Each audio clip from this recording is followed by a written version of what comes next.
I got one for you today that I don't actually believe, but I do believe part of it. I'm going to walk you through it and hear what y'all have to say. It's Tinfoil Tuesday. So if you like exposing truth and dropping truth bombs, then welcome to Tinfoil Tuesday. I want the truth. Well, a big shazam to you people. It's Tinfoil Tuesday, one of my favorite days of the week. I got one for you today that I open with. I don't believe it, but I do believe part of it. I'm going to walk you through that, give you the information. I want to hear what y'all have to say. And at first glance, you may roll your eyes, but part of this I do think is fact, and I'm 100% on this one in one particular area. Should be fun, and it won't take long, but I want to hear what y'all have to say. Buckle up, here we go. No sponsors today, but I do want to say this. Happy Veterans Day, and a big respectful salute from me. Thank you to all of our veterans. Appreciate you guys, you gals. And I know a lot of y'all had family members and fathers and uncles that served and who are already gone. And everybody that served, we appreciate y'all. Happy Veterans Day. We salute you. All right, we're talking about America's nuclear program, and y'all know the story from the 1940s and everything that took place just down the road in Oak Ridge, Tennessee, as well as what happened over just off the coast of Asia. And our might and our strength with nuclear weapons is still intact, and we are still very mindful of other people's nuclear weapons. It drives a lot of policy. It drives a lot of decisions. Right before Halloween, Donald J. tweeted this: the United States has more nuclear weapons than any other country. This was accomplished including a complete update and renovation of existing weapons during my first term in office. Because of the tremendous destructive power, I hated to do it, but had no choice. Russia is second and China is a distant third, but will be even within 5 years. Because of other countries' testing programs, I have instructed the Department of War to start testing our nuclear weapons on an equal basis. That process will begin immediately. Thank you for your attention to this matter, President Donald J. Trump. It's still going on. This is something that is at the forefront of policy in between countries and the might and the strength that those weapons bring. And it's dangerous. I think it is immoral. And I've said this on here before. I don't think one country should obliterate another city. I get it. There's nothing that can be said about World War II that hadn't already been said, but I have said this before. I think intercontinental ballistic missiles are immoral, and I don't think one person should have that much rule over anybody else. However, that said, I understand the need, and both of these can be true at the same. Both can be true. I understand that we need to make our enemies terrified of us, and I don't think they're scared enough of us. That said, the White House released this: Iran's nuclear facilities have been obliterated and suggestions otherwise are fake news. This is from last summer.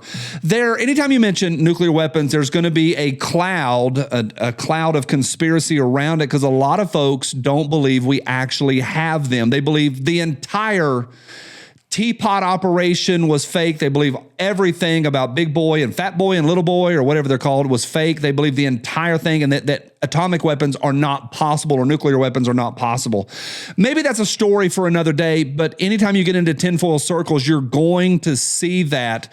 But not that long ago, just a few weeks ago, this guy was on Joe Rogan. I don't have his name in front of me, I'm sorry. And he's sharing with Joe Rogan, hey, the video footage from the teapot operation are fake. All of the videos are fake, if not most of them, if not all of them. Now, the teapot operation, or Operation Teapot, that was the construction of Fat Boy, Little Boy, Big Boy, the boys that did what they did to Hiroshima and Nagasaki.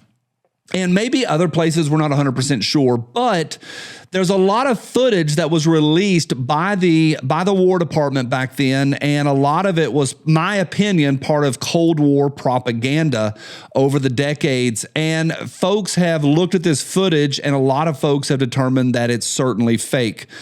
I want to be really clear. I believe we have nuclear weapons, clearly. And there's way too much data on that. And I'll show you here in just a second, a lot of data. But there's a whole lot. And it would require way too many countries to be complicit. And we've seen a lot of destruction. And folks, and I get it, there's going to be folks that say, no, what happened in Japan were just really, really, really big bombs. I think the people over there would disagree with that. But when you look at this footage right here, you're going to see so many inconsistencies. When your eyes key in on the fact that a lot of those are models, that a lot of them, there's a lot of footage you can chase out there. A lot of it's been scrubbed, but a lot of the footage is clearly models. They're clearly not real. They're clearly TV studio. And then there's the one where the car disappears and reappears, and you'll see it. I've seen the same footage with the car there. I've seen it without the car there. People are trying to monkey with it. They are trying to monkey with all sorts of stuff about this footage.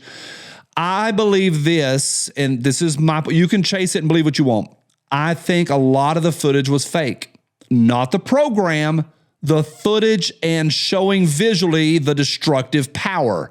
Video is powerful. Seeing things is powerful. I believe clearly, and I believe this is fact, that most of this footage is Cold War propaganda. And for whatever reason, I believe to strike fear in the hearts of our enemies, which there's value there. But I'm at the point now with this one, with this whole fake nuclear stuff, that the bombs are real. The footage is fake, or at least some of the footage is fake. Now, you're also going to hear this. Well, how did the camera survive? That one, I don't know. I don't know how the camera survived. A lot of it's been declassified. Here's Operation Teapot from the Nevada test site, February of 55.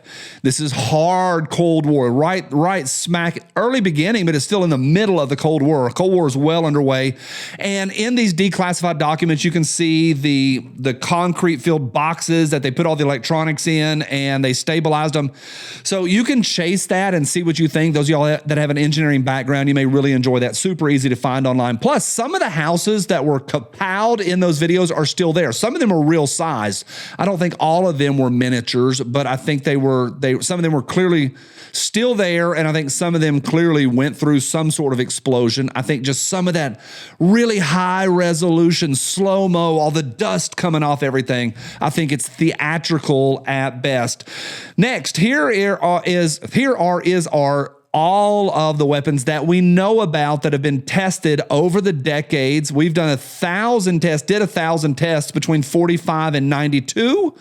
And Trump is getting ready to fire it back up again, boys. And it goes from the Soviet Union, United Kingdom, France, China, India.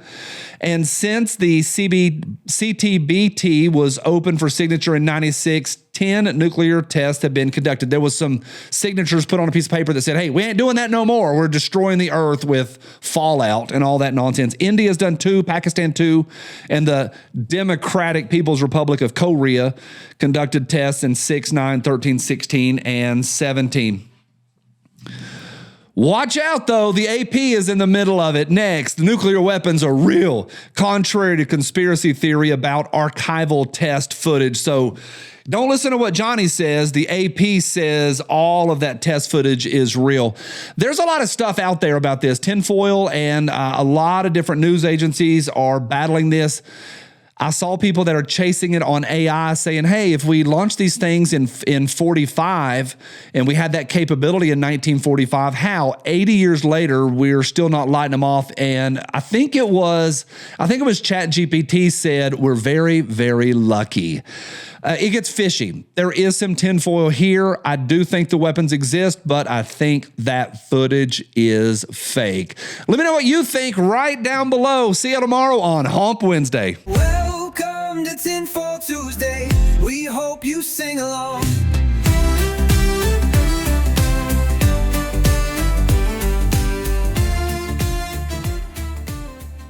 You want answers? Come on, Johnny B.